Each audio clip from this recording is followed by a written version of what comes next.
මේ දළදා වහන්සේලා හතර නම බුදුරජාණන් වහන්සේගේ මුව මණ්ඩලයෙන් විහිදුන 84000ක් ධර්මස්කන්ධය ස්පර්ශ කළ දළදා වහන්සේ නෙමේ. ඒ දළදා වහන්සේලා හතර නම බිඳෙන්න එපා කියලා අදිස්ථාන කළා. කේම මහරහතන් වහන්සේ බලාගෙන හිටියා මේ සරබු මහරහතන් වහන්සේ වැඩියනේ මේ ගින්දර මැදට.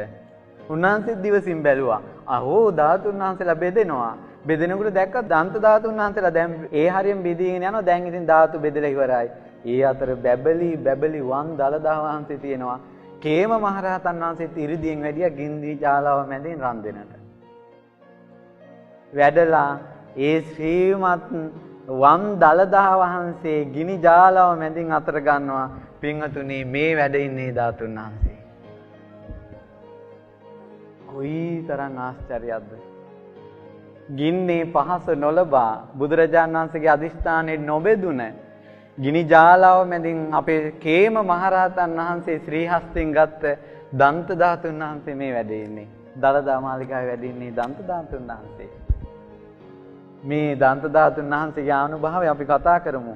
මේ වැඩ ඉන්නේ සුළුපාට ධාතුන් වහන්සේ නමක් නෙවෙයි. සවාසු දහසක් ධර්මස්කන්ධ ස්පර්ශ කළ ධාතුන් වහන්සේ මේ වැඩ ඉන්නේ. ඊළඟට පටාචාර සිහිය නැතුව එනකොට පින්වත් නැගණිය සිහිය අරගන්න කියලා සිහිය උපද්දවන වචනේ කියනකොට ඉස්සල්ලාම මේ දන්ත ධාතුන් වහන්සේගේ ස්පර්ශ වුණේ. අඟුලිමාල දමනය කරන බණපද ඉස්සල්ලාම ස්පර්ශ වුණේ මේ දන්ත ධාතුන් වහන්සේගේ. ලෝකේ අන්තාක් රහතන් වහන්සේලා බිහි වුණාද? ඒ සියලු රහතන් වහන්සේලා බිහි කරන ධර්මයේ ඉස්සල්ලාම ස්පර්ශ වුණේ කුමකද? මේ දන්ත ධාතුන් වහන්සේ. ලංකාවේ ඒ වෙනකොට රජ කරන්නේ කිස්සිරි මෙවන් රජුරුව. රජුරුවන් දුන්න රජුරුව හරසරින් දන්ත ධාතුන් වහන්සේ පිළිගත්තා. ඒ දන්ත ධාතුන් වහන්සේ පිළිගෙන රජුරුව කල්පනා කරනවා අපි බුදුරජාණන් වහන්සේගේ ධාතුන් වහන්සේලා සුදු පාටයි නේ. ඔන්න ඒ කාලෙත් අර ප්‍රශ්නේ ඇවිල්ලා. මේ දන්ත ධාතුන් වහන්සේ ටිකක් කහ පාටයි නේ. බොරු එකක්වත්ද?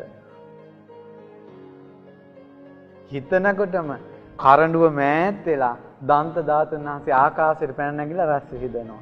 මම ඒකනේ කිව්වේ මේ තරම් ප්‍රාතිහාර්ය පාපු ධාතුන් වහන්සේ නමක් තවත් නැති තරම්. මෙන්න මේ දන්ත ධාතුන් වහන්සේ. ඔය විදිහටමයි වැඩ ඉන්නේ. ඔය කොපුවක් නෙවෙයි ඔය දන්ත ධාතුන් වහන්සේමයි.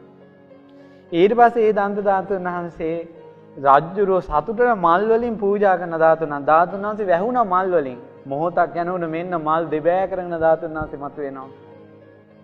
රජතුමාට හරි සතුටුයි. රත්තරන් සලු 500කින් ධාතුන් වහන්සේ වහනවා. සලු 500ම දෙබෑ කරගෙන ධාතුන් වහන්සේ මතුවුණා. ප්‍රාතිහාර්ය පෑවා. ඉතින් මේ දන්ත ධාතුන් වහන්සේ පරම්පරාවෙන් රජවරු අතරට ආවා. පරාක්‍රම බාහු රජුරෝ අනුරාධපුරේ ඉඳලා පොළොන්නරුවට දන්ත ධාතුන් වහන්සේ පෙරහැරින් වඩම්මන්ට හදනකොටම වැස්ස වහින්න පටන් ගත්තා. රජුරෝ කල්පනා කළා දන්ත ධාතුන් වහන්සේ අතට අරන් මම මගේ රාජ්‍යයට යනකොට වැස්ස එනවනම් මගේ රජකමෙන් ඇති ඵල ප්‍රයෝජනේ මොකද්ද? මගේ රජකමේ ඉරිදියෙන් කොච්චර වැස්සාවත් මං දන්ත ධාතුන් වහන්සේ වඩම්මනවා කියලා මහා වරුසා ඇදහැරෙද්දී පින්වතුනි මාවතට දන්ත ධාතුන් වහන්සේ අරන් වඩිනකොට වැස්ස උඩින් ඇවිල්ලා පාරේ දෙපැත්තට වැටෙනවා මැදට වතුර වැටෙන්නේ නැහැ. අපේ දන්ත ධාතුන් වහන්සේගේ අනුභවය. දලදා මැදුරේ වැඩ ඉන්නේ දැන්.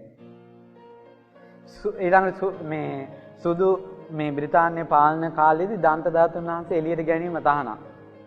වැස්සෙන්නේ නැතුව ගියා. මිනිස්සු කිව්වා ආණ්ඩුකාරතුමාට නෑ අපි බලෙන් හරි දන්ත ධාතුන් වහන්සේ වඩම්මනවා කියලා දන්ත ධාතුන් වහන්සේ එළියට වැඩැම්මුවා. එක දවසේ වැහැපු වැස්සට මේ බලන්න. දළදා මාලිගාව වටේ තියෙනව නේද අර අපි ඇවිදගෙන යන මේ වලාකුළු බැමි. වලාකුළු බැමි උතුරන්ට වැස්ස ආවා. මේ වැස්සට කියනවා මොකද්ද? දළදා වතුර කියලා. 5000ක් අවුරුදු ගියාට පස්සේ බුද්ධ ශාසනය අතුරුදහන් වෙනකොට මේ අපේ කරඬු වල වැඩ ඉන්න අබෑටයක් ධාතුන් වහන්සේ ඉරිදීන් වඩිනවා රුවන්වැලි සෑයට. රුවන්වැලි සෑයේ ළඟදී හැම ධාතුන් වහන්සේ නමම මුතු මේ මාලයක් වගේ එකින් එක පෙළට පිහිටනවා. පෙළට මාලයක් වගේ පිහිටලා නාගදීපයට වඩිනවා ඒ ධාතුන් වහන්සේලා. මුළු ලංකාවෙම තියෙන ධාතුන් වහන්සේලා. ඔබගේ ගෙදර තියෙනවද භාග්‍යවතුන් වහන්සේගේ ධාතුන් වහන්සේ? ඒ ධාතුන් වහන්සේ ඉරිදීන් වඩින ධාතුන් වහන්සේ නම. ඊට පස්සේ නාගදීප සෑයේ දෙබෑ වෙලා මණික් පුටුව උඩට මතුවෙනවා. මතුවලා අර මැණික් පුටුව උඩ ධාතුන් වහන්සේලා තැන්පත් වෙලා ආකාශයෙන් දඹදිව බුද්ධ ගයාවට වඩිනවා. වඩිනකොට ලෝකේ හැම තැනකම තියෙන සක්වල තියෙනවා රෝම ධාතුන් වහන්සේලා, කේශ ධාතුන් වහන්සේලා ඔක්කොම වැඩලා කේශ ධාතුන් වහන්සේලා කෙස් පිහිටන තැන පිහිටනවා. නලල් තලයේ පිහිටන තැන පිහිටනවා. අකු ධාතුන් වහන්සේලා ඒ තැන පිහිටනවා. හැම ධාතුන් වහන්සේලා මම තිබ්බ තැන පිහිටලා බුදුරජාණන් වහන්සේගේ බුද්ධ ශරීරේ මැවෙනවා.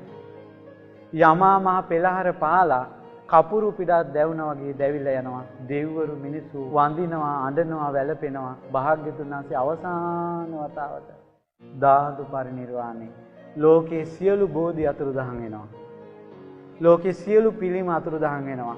සිරිපා ලකුණු අතුරුදහන් වෙනවා. ආයෙත් නැහැ. එදායින් පස්සේ නැහැ පින්වත්නි. ඒ නිසා ධාතුන් වහන්සේලා ආශ්චර්යමත්. ඒ උතුම් ධාතුන් වහන්සේලාට අපගේ নমස්කාරය වේවා.